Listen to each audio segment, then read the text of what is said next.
Yeah, so I was like almost tricked into thinking that the official account on Twitter for She-Hulk It was posted not. this image.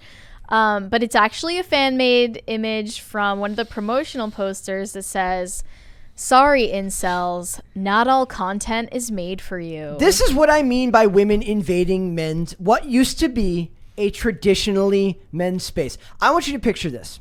I'm going to... Okay, Mary, what's something that you like to do that a lot of, get your nails done, right? Sure. I'm gonna bust down the door to your nail salon, and I'm going to demand that you fundamentally change everything about the way that nails are done to accommodate me. And then when you don't like it, I'm going to be like, take that, you incel. I'm not discrediting that women are encroaching upon men's interests. That's totally a thing that happens.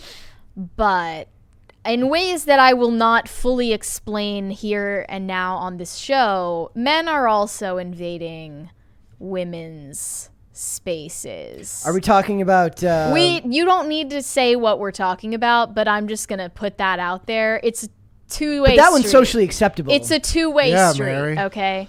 But that one's considered socially acceptable right now. Which one is? The one where men are invading women's spaces. Not by everyone. I might be thinking not by everyone, but I'm saying, but the establishment. I'm talking about the most obvious way. The point is that if it has to do with science fiction, if it has to do with video games, it has to do with anything that guys liked back in the 90s, women are now like, this is our territory now. So you know what, guys? This wasn't made for you. Star Wars wasn't made for you. This wasn't made for you. Mm-hmm. They do that with Star Wars when they're like, oh, it's made for kids. Like, not really.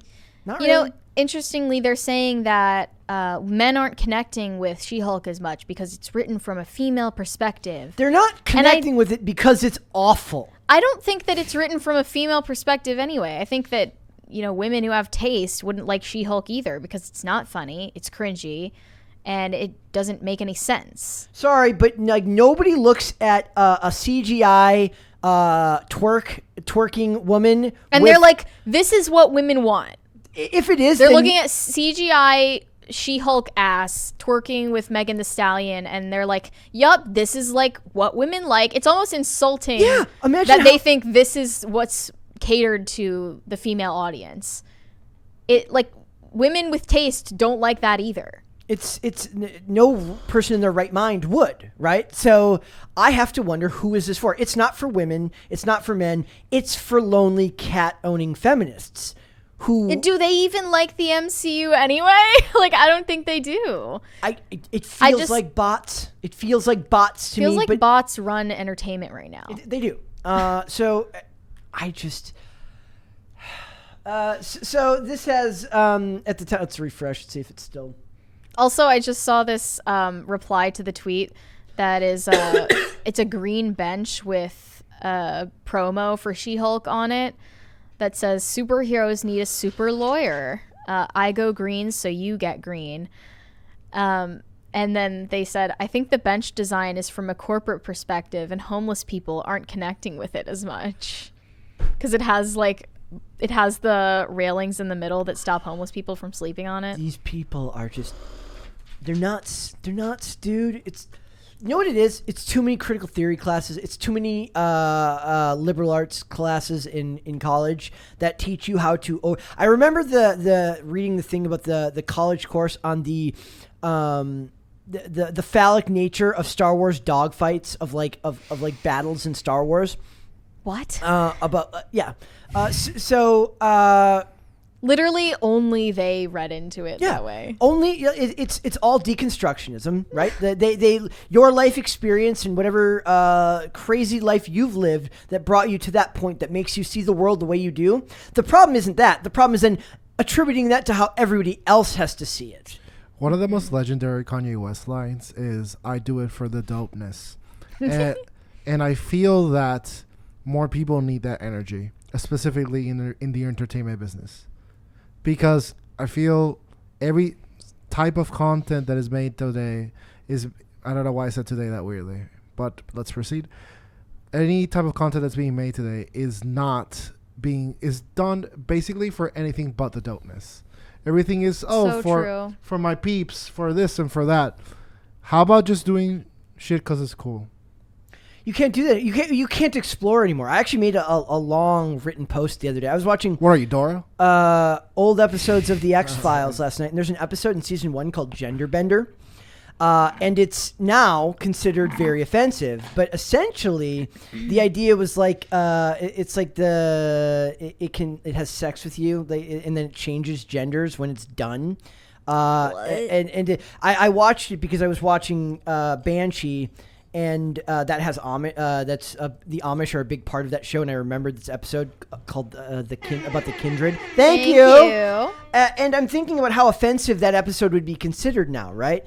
But the problem is, it's like, it's not about what we've lost out on is the ability for people to explore ideas they're not 110% certain about or completely confident in discussing, because that's how you get to really great ideas. Sure, you make 10 episodes that are awful, but that freedom to pursue ideas that you may not be fully understanding or fully in line with allows you to find that one great idea that eventually does work out. But because of the politically correct world we live in now, you're never allowed to get there anymore because everyone's too scared to F up. Beyond that, like, everything's so redundant because everything follows this like wokeness template. Mm-hmm.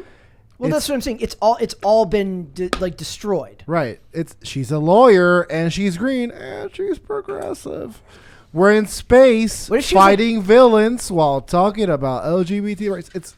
Can there be a single thing in this universe that just stands for itself? It's rather infantilizing. Pop culture crisis is that thing.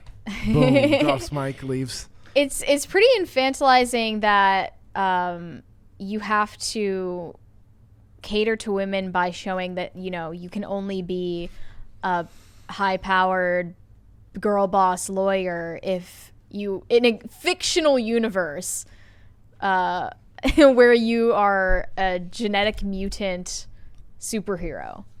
Like, can you just make, if it's so important to represent a girl boss lawyer, can you make a show about a girl boss lawyer and not incorporate it in a way into the MCU in a way that makes zero sense? That existed already. It was called Damages with Glenn Close and Rose Byrne, and it was fantastic in like 2007.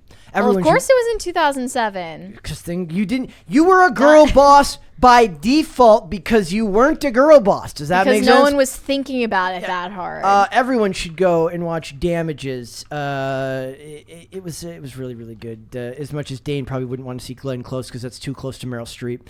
I've just been like obnoxiously sipping on this gigantic sheet stuff. I've allowed myself to not be too annoyed by the sound, but I'm going to start muting your microphone every time you do it. I'm going to unsip a jacket every day. Is it really loud? You can hear it. I'm sorry. I'm in cover the microphone when you do it. Okay. Yeah. So, you can girl boss right. You just don't have to girl boss with that. Yeah. Move that can. Okay.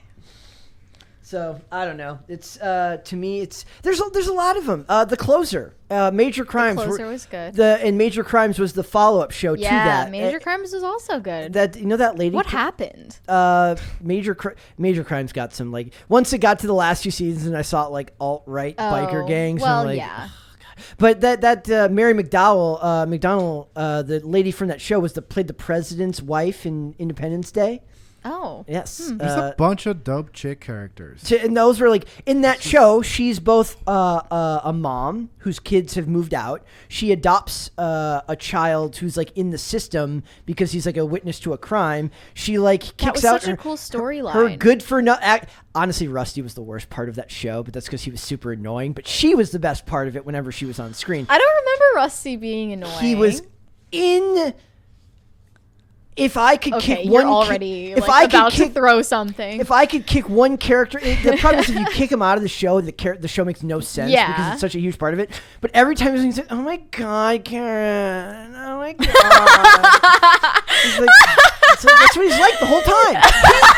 See, you can girl boss. She's way better than the guy characters in that because he's freaking annoying. Oh my God, Sharon! Oh my God! I don't want to testify. No. Oh my God! Like, oh my, and I have to go to school. Why is that so funny? That's a I just like vaguely remember Rusty and he's that being annoying. a little bit of a whiner, but not to that extent. Every scene, scene, her girl bossness is 100 times magnified because hilarious. Rusty is such a little punk. Oh my gosh! Like, so you can do girl boss characters well, but like ruined major crimes for you. Yeah. Also, I'm telling you, just go back And like that subplot when it was in the closer. Apparently, somebody did like a thing where they took all the episodes and just removed the Rusty scenes, which means that character was literally hated. schizophrenic. That character was so hated that a person went through and he's literally in like half the show and just removed any scene he's in. Based. By the way, in an attempt to be constructive and not criticize everything, as I tend to do, Dave Font. We're not here to be constructive. Well, We're here to destroy. Some days we're constructive. but I don't know if Girl Boss in itself, right now, Girl Boss conveys the abhorrent, unlikable archetype that we're talking about. Take that, you incel. But I think what's more accurate is the non-stop snark. Mm-hmm. Yes. Yeah. Oh, yeah. They talk like all the women in these shows talk like they're on Twitter, not in real life. You know, Yeah, I feel like She-Hulk is trying to astroturf the same lovable charm that a character like Elle Woods had in Legally Blonde. You can't recreate that now because of this crippling self-awareness and self-referential tone to everything. You can't make anything fictional that doesn't reference the real world. That's Joss Whedon's fault for making pop culture references such a huge part of these genres. That character that was supposed to be shallow and base was far deeper than any of these modern day characters because she was aware ultimately that was her portrayal and that's how she was being understood by people, and yet she persisted in being that way because that's who she was. And played it to her strengths. Right, and she took the criticism and kind of brushed it off and went forward anyway. And some things she did realize she was kind of out of her league, and she did correct, but she still remains herself, and that is such a more likable character among women. Women love that character a lot more than they love She-Hulk. If you want to look at let's go for a more one-to-one example. If we're not talking, because Elle Woods, that's a different genre, not entirely. Really? Because it's supposed to be the same genre, but because it's Marvel, it's off-putting. That's the problem with Marvel. Like, I have a big problem with Marvel. It's awkwardly shoehorning the same genre into Marvel. We could do a whole episode on the fact that one of the things Marvel is suffering from right now is that they've had to keep the same tone for most of their movies as a way of creating a textural, like a contextual through line. So, like, even though the movies might have vague differences in tone, by making them all somewhat similar, it allows the universe to feel more connected. Now they're not trying to do that. So, Falcon and the Winter Soldier will feel vastly different from She-Hulk because they're not the same genre. One's trying to be a sitcom, one is not. But the problem is people are still looking at it as if they're all supposed to feel the same, which is why a lot of people have a negative impact to it, on top of the fact that it's just awful. But what I want to point out is a better one-to-one example would be Dollhouse with Eliza Dushku or Dark Angel with Jessica Alba. What a fun name. Dushku. Eliza Dushku. She's fantastic. Dushku. But those shows involved girl boss, female characters that talked like actual human beings that felt relevant to the worlds that had been built around the show, meaning that in one was even a Joss Whedon show, and it's not necessarily full of a bunch of it's got the quintessential geek character that all the Joss Whedon things have that does the pop culture references, but she does not make them in that show, and she feels unbelievably human and vulnerable because of what she's been made to be put through. And the same thing goes for Dark Angel. So that can be done. Yeah. It's just that the writers now don't have that ability because one, political correctness won't allow them to write the characters as human, and two, we as consumers will just continue to be force fed and take whatever we're given. So desire is there for them to Yeah. do any better. Brett, I you think- saw Suits, right? I love Suits. I love it too. Do you remember Harvey's boss, Yeah, Jessica. Jessica? That's Gina Torres. Yeah, she ruled Yes. in that show. She has a spin-off that only went like 10 episodes, but we'll skip that. Yeah, I'll forget it if you will. Yes. But she ruled in that show, and Well, even his secretary, She ruled as well. Yeah, even the secretary was a powerful female character that was like basically Harvey takes her for granted, right? And then he realizes when she's not around that he can't actually do his job without her because of how important her work is, right? Right. And Jessica was the same way. and they're both like two completely different takes on girl boss. Yeah. Right. So one was somewhat serious, yet had humor when it was appropriate. She was cutting with her commentary, and she was deeply analytical, and she oozed experience and charisma and Jessica did, intellect. yeah. Jessica did. Yeah. And the other one was feminine wiles, beauty, deep charisma, and likability. More more humorous, but cutting it was it was sarcasm. the point of the character, Right. Yep. And none of them were this like deep snark. Like you lose people with that. Jessica, what is the secretary? It's played by what's her name? Something Sarah Hot Rafferty. redhead. Yes, the ginger side did not extend all the way to Suits. Based. It's not Rachel. Rachel is the name of Yeah, Rachel's Mike's- what's her Meghan name? Markle's The character's name. It's gonna bother me, but the point is that character she could cross over into snark, but never so far that it demeaned the character of Harvey, because the character of Harvey was so not high powered, but was so Donna. Yes. So she could get snarky, but it was to offset Harvey and to put him in his place in a way that felt like she was reeling him back. Yeah. She wasn't debasing him. She was reeling him back to humble him just a little bit because he was so cocky. Yeah, and she had to. That was a delicate Right. balance to find. It came from, and again, it came from a place of love. Yes. Yep. And that's what all these different medias lack. They Yep. don't come from a place of love. They come from genuine contempt. Yes. And yes. that's why it never lands. Yep. It always feels like there is a certain level of actual malice behind what they're saying that isn't there for more nuanced writing. Look at us with our cutting edge commentary. Yeah, that's us over here. Thanks for watching this clip, guys. If you want to see full episodes or follow us on social media, links are in the description below. Bye. Bye.